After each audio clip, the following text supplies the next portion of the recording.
We zitten hier te glunderen in de studio van Q-Music. Oh, en zeker als ik deze muziek erbij hoor opnieuw. I love it. Onze mystery guests van vandaag. Britt en Tony uit Flikken. Heel veel berichtjes die binnenkomen van mensen. Caroline heeft gestuurd. Andrea Kronenberg, uw haar is zeer tof. Patrick stuurt, ze zien er nog altijd even goed uit. Wij zijn alle afleveringen opnieuw aan het bekijken van Flikken, heeft Nico gestuurd. Dat zijn heruitzendingen, denk ik, nu. En op Netflix kan je tegenwoordig ook bekijken. Allemaal. Dus sommige mensen kijken op DVD zelfs. Ja, voilà. Ik was ooit een vaste waarde bij Flikken, stuurt Glenn. Als figurant. Als figurant. Essentieel. En Nico stuurt nog mijn 2 favoriete vrouwen uit de serie I Am In Love. Ja, ze waren gewoon echt de coolste Flikken uit de Zero's. Andrea Kronenbergs en Joke de Vink, oftewel Britt en Tony uit Flikken. Zo leuk dat jullie er zijn. Hebben jullie zelf allebei ook zo'n fijne herinneringen aan die draaidagen uit Flikken en uit de Zero's en die uitzendingen van toen? Ik kijk daar alleen maar met heel veel plezier en heel veel warme gevoelens naar terug. Dat was zo... Ja, na een tijd krijg je zo'n beetje een familiegevoel als je met mensen dag in dag uit samenwerkt. En dan ook een aantal jaren aan een stuk. Ik heb in 6 series en een half gezeten. En ik weet, ik spring nu meteen naar het einde, maar op mijn laatste draaidag heb ik, terwijl ik het zelf had beslist van eruit te gaan, heb ik tranen met tuinen gehuild. Ja. Andrea. Zeg, Joke, er lopen nu ook volop heruitzendingen. Mensen sturen dat ook, dat ze dat aan het bekijken zijn. Betekent dat jullie dan ook weer vaak terug worden aangesproken daarover? Ja, maar dat is eigenlijk nooit gestopt. Hoe hard ik daar mijn best ook voor doe. Nee, maar ik bedoel, het is ook fijn. Ik word nog steeds herkend. En soms denk ik ga weten wanneer ik echt oud ben. Als ik niet meer herkend word voor Flikken. Ja. Hoe verklaar je eigenlijk dat nog altijd werkt ook, Andrea?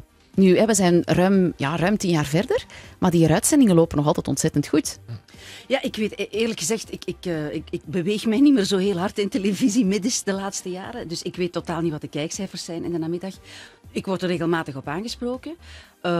Ik heb het zelf niet herbekeken, want ik kan mij toch voorstellen, met hoeveel liefde dat ik er ook aan terugdenk, dat bepaalde afleveringen en bepaalde scènes misschien toch toch wel een randje aan zit van maar als je 20 jaar geleden, laten we het heel beleefd uitdrukken. Maar als je vergelijkt met de buurtpolitie, dan is er geen probleem. Dan denk ik dat we een Oscar verdienen.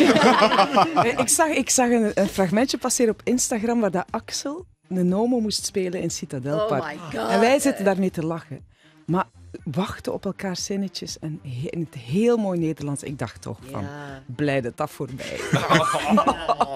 Je voelt dat er veel veranderd is gewoon eigenlijk. In het spelen ook. De manier waarop je dat doet. Ja, dat is waar. Dat was een andere tijd. Ja. Zeg maar, Andrea, je zei net dat je niet meer in televisie midden circuleert nu. Wat doe je dan nu? Ik doe van alles. Ik heb wel nog een gastrol gespeeld in Familie hier vorig jaar. En dat was trouwens wel heel, heel prettig. En voor de rest, ik zing, ik speel in theater, ik doe presentaties. Ik baat een bed and breakfast uit en ik ontwerp tafeltjes. Voilà. Oh my god, je doet echt alles. Je doet echt van veel. Fantastisch. En jij, Joke? Wel, ik heb net een heel drukke periode achter de rug. Want het blijft een onzeker beroep natuurlijk. Ik heb een serie gedaan in Nederland en 2 films. En nu ben ik weer totaal iets anders aan het doen. Ben ik bij het toneelatelier Aalst regie aan het doen. Wat mij ongelooflijk bevalt. En daarna doe ik mijn monoloog nog eens opnieuw. Dus ik ben wel even bezig. Oké. Zeg, mag je nog heel even zeggen, Joke, dat is misschien toch belangrijk nu voor Wim. Wat, Wim, al jaren, we kennen Wim al een hele tijd. Het gaat niet over mij. We gaan het even over je hebben. Heel even kort gewoon. Gênant worden. Nee, Mag het niet gênant worden? Mag het niet gênant We gaan worden? niet. Nee. Wim heeft een enorme... Nu dat ze hier is, Wim, moet ik dat toch gewoon zeggen. Joke de Vink. Echt rot van Tiele. Mag ik eens even... Ik ga nog even, dus voor iedereen die nu aan het luisteren is, hè, Wim heeft daarnet in de voorbereiding van dit gesprek dus nog even erbij geschreven. We gaan het niet over dit onderwerp hebben. Oh, ik heb dat niet gelezen. Eddie, go for it! Wat ga je vertellen?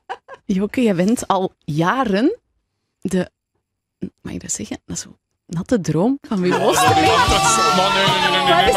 Dat is een midlife crush. Dat is echt... Zo op gênante naam als je ergens staat. We hebben nu zelfs uw foto met tijd op zijn geluidsbox Ja. op de bureau geplakt. Ja, dat heb ik niet Echt gedaan. waar. Dat hebben zij gedaan om mij te koeioneren. Ik heb u niet horen klagen. Dat is waar. Ik heb ook niet geklaagd. Dat is een vreesschone foto ook. Kijk, pak daar op de bok. Onze excuses voor deze... Zal ik samen van jullie een mooie foto maken? Ah, wel, dat mag wel. Ja. Dat is goed. Hey, maar super tof dat jullie erbij waren. Zeg, vandaag ongelooflijk leuk om dat nog eens mee te maken. Ik heb zin om alles te binge-watchen van Flikken nu. Zeker deze top 500 van de Zero's Week. Dus dank je wel. Heel veel succes met alles wat jullie doen. En tot de volgende keer. Dank je wel. Dankjewel. Q-music.